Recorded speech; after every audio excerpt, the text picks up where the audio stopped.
Thank you very much, Mr. Chairman. Thank you for hospitality and leadership. Yesterday, we held another round of consultations with my Azerbaijani counterpart and the OSCE Minsk Group co-chairs, the 5th in a row, only for this year. In this respect, I will outline the position of Armenia on the key aspects of the peaceful settlement of the conflict. First, there is no alternative to the peaceful settlement of the conflict within the OSCE Minsk Group co-chairmanship, a format which is internationally mandated and supported. Second, the inalienable right of the people of Nagorno-Karabakh to self-determination represents a fundamental principle and foundation for the peaceful resolution. The recognition of this principle, not to be limited in the scope of determination for the final status of Nagorno-Karabakh, must be clearly and unequivocally accepted. The term without limitation clearly implies also the right to maintain and determine a status outside the jurisdiction, sovereignty, or territorial integrity of Azerbaijan. The persistent hostile policies and actions of Azerbaijan aimed at undermining and threatening the existential physical security of the people of Nagorno-Karabakh, including the latest attempted aggression by Azerbaijan against Nagorno-Karabakh in April 2016, emphasized the illegitimacy and impossibility of claiming jurisdiction by Azerbaijan over the people of Nagorno-Karabakh. Azerbaijan must assume direct commitment to recognition of the right to self-determination of the people of Nagorno-Karabakh by way of legally binding free expression of the will of the people living in Nagorno-Karabakh, the outcome of which should have no limitation.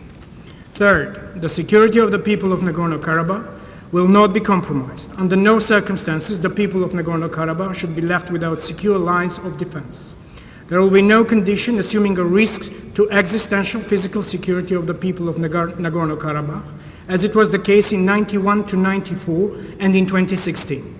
To underline this point, I refer to the situation in the territories of Nagorno-Karabakh, presently occupied by Azerbaijan, in which Armenians were ethnically cleansed and territories were completely resettled by Azerbaijanis. This reality has recently been presented by the leadership of Azerbaijan as a good example of a settlement of the Nagorno-Karabakh conflict. Fourth, the peaceful settlement should be inclusive by directly engaging all the parties to the conflict. Therefore, Nagorno-Karabakh, through its elected representatives, should be a direct party to the negotiating process. In this respect, we emphasize the necessity of full engagement of the elected representatives of Artsakh in the peace process, particularly on the core issues of substance. The government of Armenia will never engage in any activities which can violate the right of the people of Nagorno-Karabakh to freely determine their political status or can deprive them of the ownership of this process.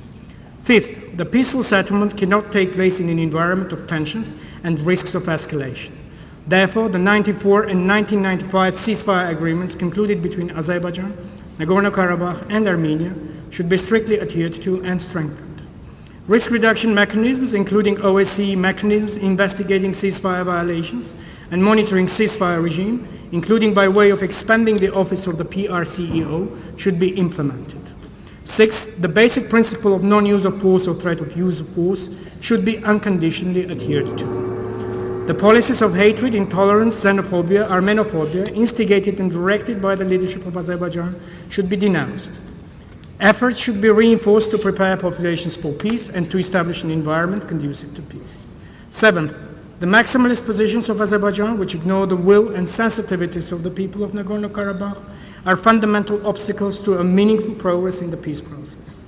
The inability of authorities of Azerbaijan to reciprocate the call for a compromise by Armenia is a point in case.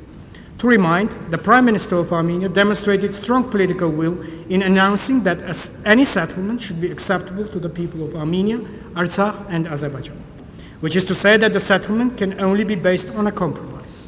Mr. Chairman, Armenia remains engaged in good faith in the negotiating process and will continue to consistently work towards the peaceful settlement.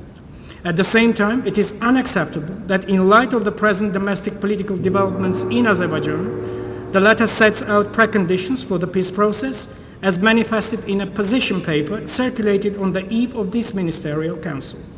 Armenia rejects such a non-constructive approach. Finally, in the past month, we have demonstrated a modest and yet important example of confidence building between all the parties to the conflict.